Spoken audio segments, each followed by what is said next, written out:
আসসালামু আলাইকুম। আমি এখন গ্রিন পার্টির বরিশাল শাখায় ভার্চুয়াল শাখায় আছি। একটা বরিশালের বাবুগঞ্জের একটা খবর নিয়ে আমি কথা দিয়েছিলাম যে আপনাদের সঙ্গে লাইভে আসবো, এবং আমি কখনোই আগে এইভাবে আমাদের শাখাগুলোতে লাইভে আসিনি। বর্তমান এই ইদানিং এই সময়ে আমি বিভিন্ন জেলা এবং উপজেলা শাখায় লাইভে যাচ্ছি, বিভিন্ন খবরের উপর ভিত্তি করে বিভিন্ন অসঙ্গতি অনিয়মের বিরুদ্ধে কথা বলতে। আমার সঙ্গে এখন আপনারা যাকে দেখতে পাচ্ছেন দার্শনিক আবু মহি মুসা, উনি হচ্ছে গ্রিন পার্টির সিনিয়র ভাইস চেয়ারম্যান।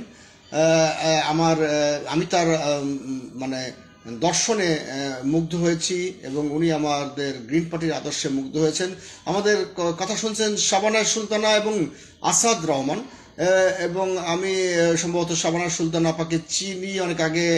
আমাদের গ্রিন পার্টির অনেক পার্ট উনি দেখতেন, এবং সে সাথে রয়েছেন আসাদ রহমান।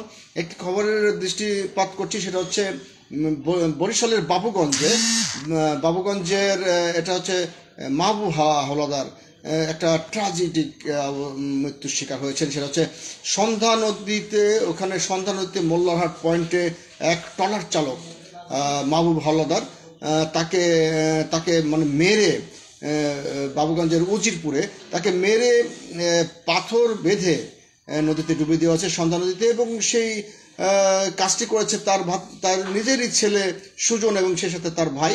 খুবই লোমহর্ষক এবং দুঃখজনক এবং হৃদয় বিদারক ঘটনা, যেটা আমরা সহ্য করতে পারিনি। নিউজ থেকে দেখেছি। আমি গ্রিন পার্টির প্রধান কার্যালয় থেকে কালকেই ঘোষণা দিয়েছি লাইভে আসবো। আজকে আমি লাইভে এসে এই মাহবুব হাওলাদারের মৃত্যুর মানে বিভৎস এই মৃত্যুর প্রতিবাদ জানাই, এবং সেই সাথে প্রশাসনকে বলতে চাই, যদিও প্রশাসন নড়েচড়ে বসেছে এবং সেই মাহবুব হাওলাদারের মৃত্যুর জন্য দায়ী তার ছেলে এবং তার ভাইদেরকে শাস্তির আওতায় আনার জন্য সচেষ্ট, এবং সেই সাথে গ্রিন পার্টির পক্ষ থেকে অত্যন্ত মানে দুঃখের সঙ্গে গভীর সমবেদনার সঙ্গে জানাতে চাই এবং জানাতে চান। আবু মহি মোসা, আপনি কিছু বলেন। এ ধরনের মৃত্যু ছেলে কর্তৃক বাবা, এটা অত্যন্ত দুঃখজনক যে বাবাকে ছেলে হত্যা করেছে, এবং সেই সাথে তার চাচাও ছিল, ছেলের চাচাও ছিল, এবং এদের উপযুক্ত একটা শাস্তির ব্যবস্থা করা দরকার, যাতে এটা একটা উদাহরণ হয়ে থাকে। বলছিলেন আবু মহি মুসা, গ্রিন পার্টির সিনিয়র ভাইস চেয়ারম্যান, এবং উনি ওনার জীবনের বহু বছর ব্যয় করেছেন দর্শন তত্ত্বে, মানুষের কল্যাণে, এবং সেই বিষয়গুলো ওনার অনেক বই আছে যেগুলো আপনারা সংগ্রহ করতে পারবেন, এবং সংগ্রহ করতে চাইলে আমাদেরকে ইনবক্সে জানাবেন। আমরা তার নাম্বারও দিতে পারি। নাম্বারটা হয়তো বলে দিলাম, 01971612847 01971612847। আমি কি ঠিক বললাম? যদি ঠিক বলে থাকি, এই নাম্বারে যোগাযোগ করলে আমাদের দার্শনিক আবু মহি মুসার বই পাবেন। উনি জীবন থেকে নেওয়া অনেক বই, উনি অনেকগুলো বই লিখেছেন। এটা অবশ্য উল্টো চলে আসবে, এটা আমি ফ্রন্ট লাইনে ধরে দেখাইতে পারি যে তার বই ফ্রন্ট ক্যামেরায় যদি দেখাতে পারি তাহলে আসবে। এটা হচ্ছে জ্ঞানের গতি ও প্রকৃতি, আবু মহি মুসা। এই বইটি আপনারা সংগ্রহ করতে পারেন, এবং সেই সাথে বাংলাদেশের মানুষকে একটি নিরাপদ আবাসস্থল তৈরি করবার জন্য, মানুষের জীবন ব্যবস্থা যাতে সুন্দর হয়, নারী পুরুষ এবং সেই সাথে সমাজের পিছিয়ে পড়া মানুষ প্রত্যেকের জন্য আমরা নিবেদিত প্রাণ। আমরা গ্রিন পার্টিকে এরকম একটি অবস্থায় নিতে চাই যেখানে আপনাদের যদি কোনো কিছু জানার থাকে, আমরা ইতিমধ্যে আজকে একটি ইনগ্রেশন করেছি, সেটা হচ্ছে গ্রিন পার্টি আপনার যে কোনো ধরনের জানতে চাই প্রোগ্রাম, এবং আপনি যে কোনো বিষয়ে পরামর্শ চাইতে পারেন, আমরা দিতে পারবো, এবং এখানে আমাদের সর্বোচ্চ তথ্য প্রযুক্তির ব্যবহার থাকবে।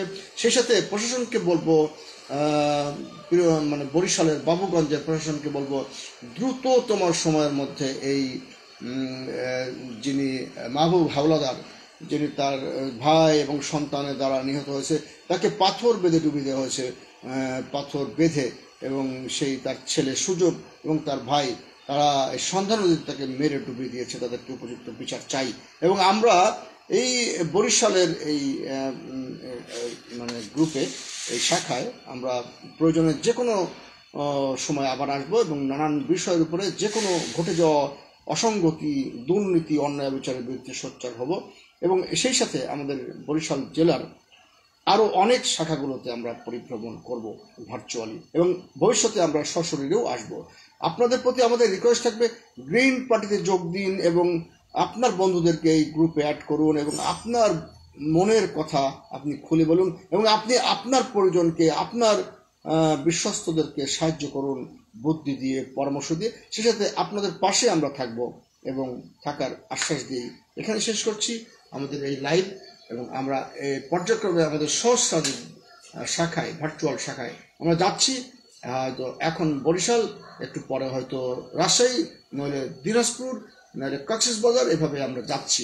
আমরা চাচ্ছি যে আমাদের কে মানুষ চিনুক, আমরা মানুষকে চিনি। বাংলাদেশের যে প্রচলিত রাজনৈতিক ধ্যান ধারণা রয়ে গেছে সেটাকে আসলে পরীক্ষায় তারা উত্তীর্ণ হতে পারেনি, কেননা তারা তাদের আখের গুছিয়েছে, তারা দুর্নীতিতে আপাদমস্তক ডুবে গেছে। আমরা চাই যে আমরা দুর্নীতিগ্রস্ত না হয়ে মানুষের পাশে কিভাবে থাকা যায়। আমরা যদি বাঁচতে চাই, সবাই মিলেই বাঁচতে চাই, সেই প্রতিশ্রুতি, সেই অঙ্গীকারবদ্ধ হয়ে এখানে শেষ করছি। ভালো থাকবেন। আসসালামু আলাইকুম।